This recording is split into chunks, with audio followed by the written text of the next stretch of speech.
ఆత్మగౌరవం. కళ్యాణవరంలో ఉండే సుధాముడు కష్టపడి కూలీనాలీ చేసుకుంటూ తన స్వశక్తిని మాత్రమే నమ్ముకొని జీవిస్తూ ఉండేవాడు. ఏనాడైనా కూలి పని దొరకనప్పుడు తన కుటుంబంతో సహా పస్తులుండటమే కానీ ఎవరిని దేహి అని అర్థించేవాడే కాదు. సుధాముడు బీదవాడైనా చాలా ఆత్మగౌరవం కలవాడని ఊళ్ళో అందరూ అనుకునేవారు. కానీ కొద్దిమంది మాత్రం అతడి ఆత్మగౌరవాన్ని పౌరుగా అపోహపడి అతడిపై అకారణంగా ద్వేషం పెంచుకునేవాళ్ళు. అదే ఊళ్ళో పశుపతి అనే షావుకారు ఉండేవాడు. ఆయన కూలి పనులు చేసుకు బ్రతికే సామాన్య ప్రజానికానికి అవసరంలో అప్పులిచ్చి అధిక వడ్డీలు వసూలు చేస్తూ ఉండేవాడు. ఏనాడు తన దగ్గరకు అప్పు కోసం రాకపోవడమే కాక తనకంటే ప్రత్యేకమైన గౌరవ మర్యాదలు చూపుతున్న సుధాముడంటే పశుపతికి ఈర్ష్యగా ఉండేది. ఒకసారి పొరుగు ఊరు నుంచి పశుపతి వియ్యంకుడు సోమనాథుడు చుట్టపు చూపుగా వచ్చాడు. ఆయన మాటల సందర్భంలో పశుపతితో, మీ ఊళ్ళో సుధాముడని కూలివాడున్నాడే, వాణ్ణి మనిషిని పంపి ఒకసారి పిలిపించండి అన్నాడు. అందుకు పశుపతి, సుధాముడా, వాడు వట్టి పొగరబోతు వెధవ, ఇంతకు వాడితో నీకేంటి పని అని అడిగాడు.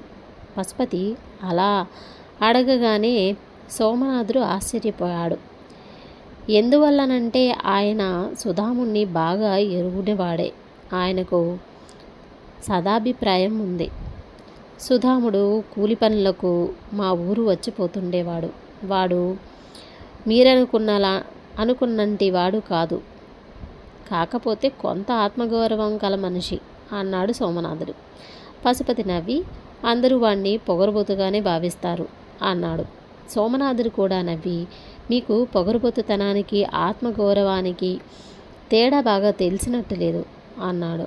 సరే, ఇంతకు మీకు వాడితో పనేంటి చెప్పలేదు అని అడిగాడు పశుపతి. వాడు మా ఊళ్ళోని తిరుపతయ్యకు 4 రోజుల్లో కళ్ళంలో కుప్పకొట్టే పనులు చేశాడు. దాని తాలూకు కూలి డబ్బులు ఆయన నాకిచ్చి పంపించాడు అన్నాడు సోమనాథుడు. పశుపతి వెంటనే తన పనివాడితో సుధాముడిని పిలుచుకురమ్మని పంపాడు. అయితే సుధాముడి ఆత్మాభిమానం ఏపాటితో పశుపతికి తెలియపరచాలనే ఉద్దేశంతో సోమనాథుడు పనివాడిని వెనక్కు పిలిచి, నేను వచ్చినట్టు వాడికి చెప్పకు, మీ అయ్యగారి పిలుస్తున్నారని చెప్పి తీసుకురా అని చెప్పాడు. ఇంటి ముందున్న చెట్టు కింద తాడు పేనుతూ పక్కన కూర్చొని ఉన్న ఒక ముసలివాడితో ఏదో మాట్లాడుతున్న సుధాముడు పశుపతి పని మనిషి చెప్పింది విని, ఈ చేస్తున్న పని ముందు పూర్తి చేయాలి. మీ అయ్యగారితో నాకేం పని లేదు. ఒకవేళ ఆయనకు అంత అవసరం అయిన పని ఉంటే వచ్చి వెళ్ళవను అని సమాధానం ఇచ్చాడు. ఇది విని పక్కన ఉన్న ముసలివాడు, అదేంట్రా సుధామా, అంత పెద్ద మనిషి పిలిస్తే రానని చెబుతావేం అని అడిగాడు. సుధాముడు తేలిగ్గా నవ్విస్తూ, ఆయన వడ్డీలెలా గుంజుతాడో నాకు బాగా తెలుసు, డబ్బులోనే ఆయన పెద్ద మనిషి అన్నాడు. పశుపతి పనివాడు తిరిగి వచ్చి ఏం జరిగింది చెప్పగానే పశుపతి కోపంగా సుధాముడితో, చూసారా వాడికి ఎంత తలపొగరో అన్నాడు. సోమనాథుడు అతన్ని శాంతపరుస్తూ, మీరొక విషయం మర్చిపోతున్నారు, పిలవగానే రావడానికి వాడు మీ పనివాడు కాదు కదా అన్నాడు. అయితే మాత్రం ఊళ్ళో అందరికన్నా ఎక్కువ స్తోమత గలవాడినన్న గౌరవంతోనైనా పిలుపు వింటూనే రావాలి కదా అన్నాడు పశుపతి. సోమనాథుడు ఒక్క క్షణం మౌనంగా ఊరుకొని, తర్వాత, ఒకటి గుర్తుంచుకోండి, మీరు అలా పనివాడిని పంపగానే వచ్చి చేతులు కట్టుకొని మీ ముందు నిలబడే వాళ్ళు మీతో అవసరం ఉన్నవాళ్ళు, లేక రేపు మీ నుంచి ఏదైనా సాయం అవసరం కావచ్చు అని భావించేవాళ్ళు అయి ఉంటారు. కానీ సుధాముడి తత్వం వేరు, వాడు చాలా ఆత్మాభిమానం గల మనిషి అన్నాడు. ఆ మాటలకు పశుపతి అయిష్టంగా తలాడించాడు. అప్పుడు సోమనాథుడు సుధాముడిది తలపొగరు కాదని ఆత్మగౌరవం అని ఇప్పుడే రుజువు చేస్తాను అంటూ పనివాడిని పిలిచి, మీ అయ్యగారు జ్వరంతో బాధపడుతున్నారని, చాలా అవసరమైన పని ఉందని సుధాముడికి చెప్పు అన్నాడు. పనివాడి నుంచి ఇది వింటూనే సుధాముడు ఆతుర్తపడుతూ వచ్చి పశుపతికి సోమనాథుడికి నమస్కరించి, పశుపతితో మీకు ఒంట్లో కులాసాగా లేదని ఇప్పుడే విన్నాను అన్నాడు. నా ఒంట్లో కులాసా మాటకేం గాని, మా వియ్యంకుడికి నీతో ఏదో పని వచ్చిందోయ్ అంటూ పశుపతి చిరునవ్వు నవ్వాడు. సోమనాథుడు సుధాముడికి డబ్బులిస్తూ, ఇది మా ఊరి తిరుపతయ్య నీకివ్వలసిన కూలీ తాలూకు డబ్బు నా చేత పంపించాడు అన్నాడు. సుధాముడు డబ్బు తీసుకొని సోమనాథుడికి పశుపతికి నమస్కరించి వెళ్ళిపోయాడు. అప్పుడు సోమనాథుడు పశుపతితో, చూసారా, మీరు అనుకున్నట్టు సుధాముడు పొగరబోతు అయి ఉంటే మీరు రెండవసారి కబురు పంపినప్పుడు కూడా వచ్చి ఉండేవాడు కాదు కదా. మీరు జ్వరంతో ఉన్నారని విని ఏదైనా సాయం కావాలేమో అన్న సానుభూతితో వెంటనే వచ్చాడు. అవునంటారా అన్నాడు. పశుపతి అవునన్నట్టు తల ఊపి, మనుషుల స్వభావాలను అర్థం చేసుకోవటం ఎంత కష్టం.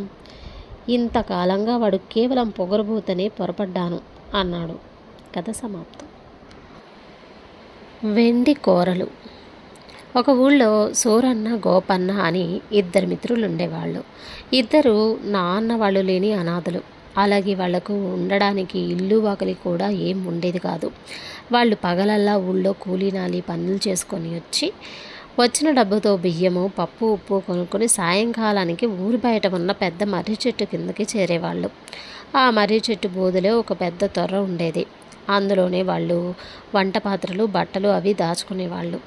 చెట్టు కిందే 3 రాళ్ళు పేర్చుకొని వంట ముగించి దాపులనున్న మడుగులో స్నానం చేసి రాత్రి వండుకున్నది వేడిగా తిని ఉదయానికి కొంత మిగుల్చుకునేవాళ్ళు. తర్వాత తుండుగుడ్డలు పరుచుకొని చీకు చింత లేకుండా నిద్రపోయేవాళ్ళు.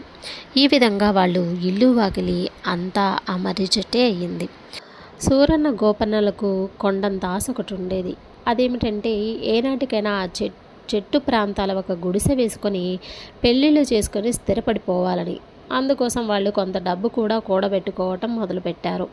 ఒకరోజు సాయంత్రం మిత్రులిద్దరూ కూలి పనులు ముగియగానే బియ్యం అవి తీసుకొని చెట్టు దగ్గరకు పోయి వంట పని ప్రారంభించబోతున్నారంతలో చెట్టు తొర్రలో నుంచి 2 పొడవైన చేతులు వంట పాత్రల వాళ్ళకి అందించాయి.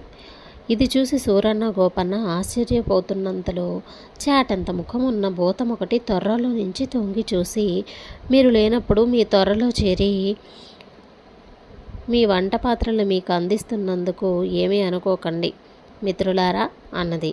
ఆ మాటతో వాళ్ళు ధైర్యం తెచ్చుకొని, ఎన్ని గుండెలు నీకు, మేం లేనప్పుడు మా చెట్టు తొర్రలో జరపడటమే కాక ఇంత వాళ్ళమైనా మమ్మల్ని మిత్రులారా అంటూ మరొకసారి తప్పు చేస్తావా, బయటికి రా, నీ అంతు తేలుస్తాం అన్నారు.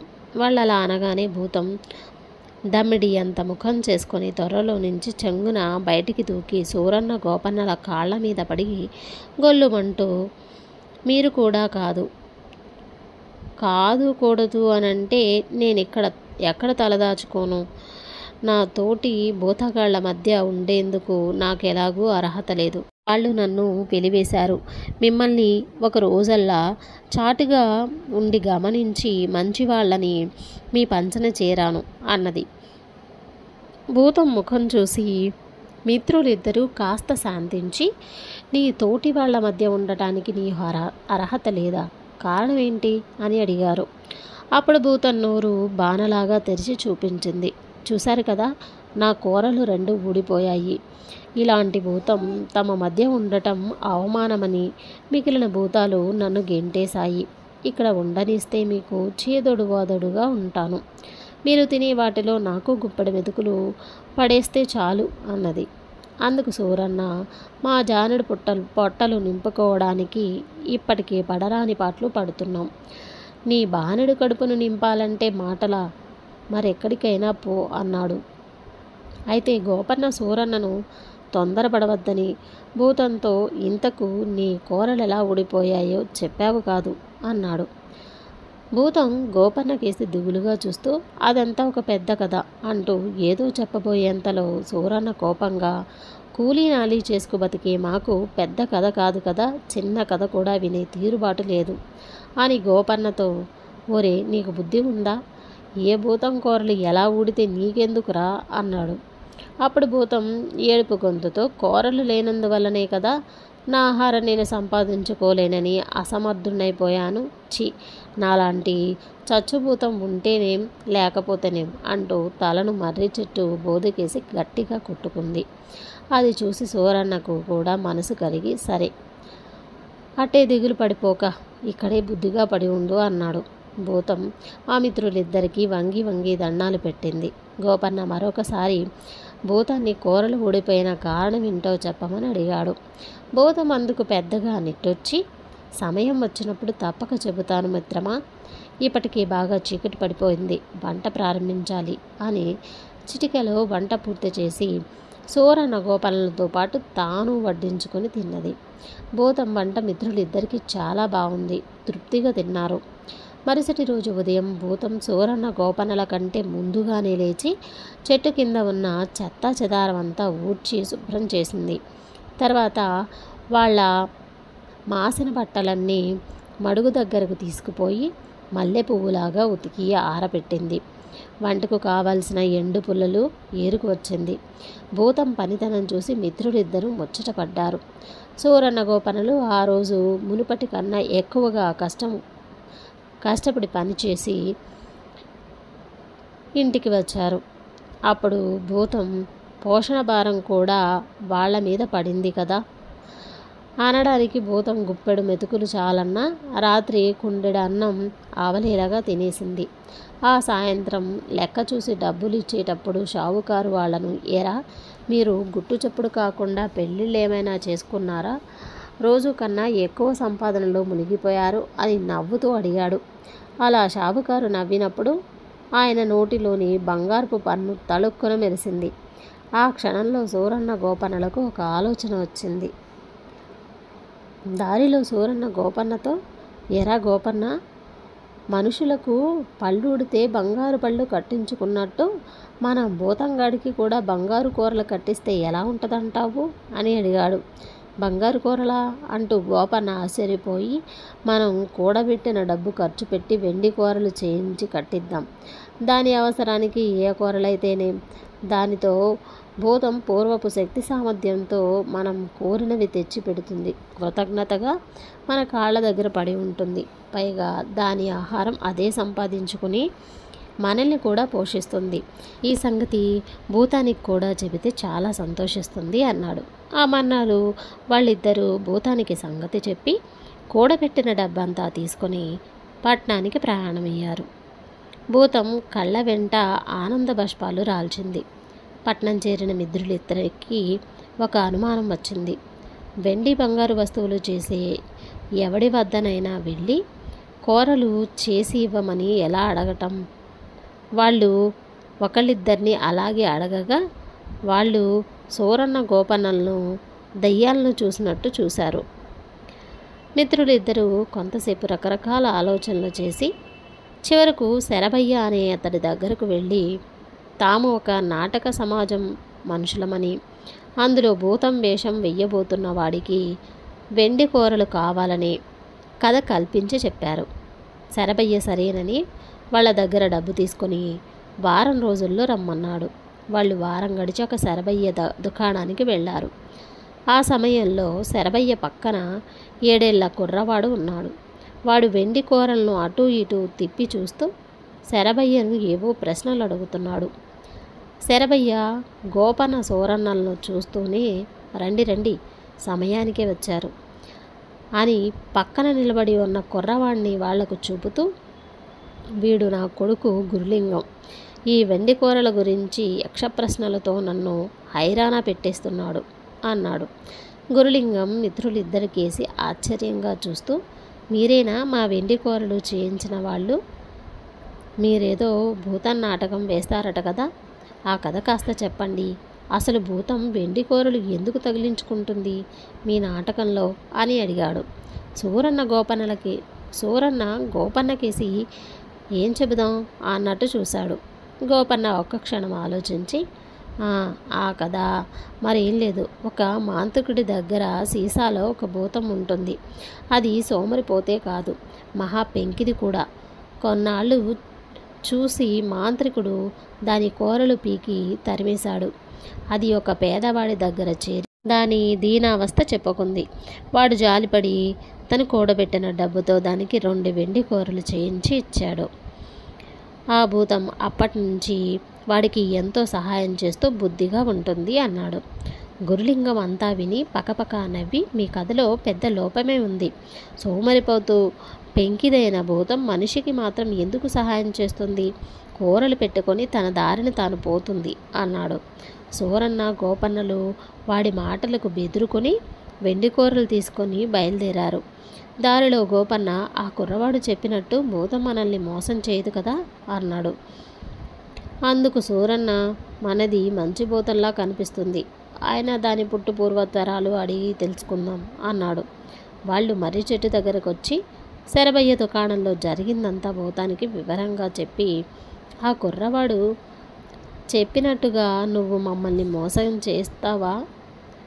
ఆ కనబడే 3 గుంటల్లో పాతి పెడతాం అలా చేస్తే అన్నారు.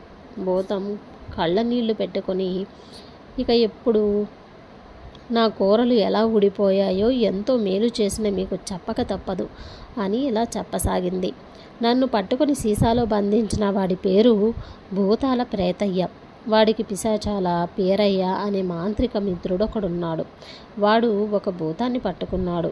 ఆ మంత్రగాళ్ళిద్దరూ నా భూతం గొప్ప శక్తి గలదంటే నా భూతం శక్తి గలదంటూ పేచీలు పడుతూ మా మధ్య పోటీలు పెట్టేవారు. తాటి చెట్లను కూకటి వేళ్లతో పీకి భుజాన వేసుకొని ఆమడ దూరం పరిగెత్తి రావడం, నదిలో దూకి మొసళ్లతో కుస్తీ పట్లు పట్టించటం, వాటిని ఒడ్డున పడవేయటం, ఇలా ఉండేవి ఆ పోటీలు. ఒకసారి ఆ దుష్టులిద్దరికీ ఒక విపరీతమైన ఆలోచన కలిగింది.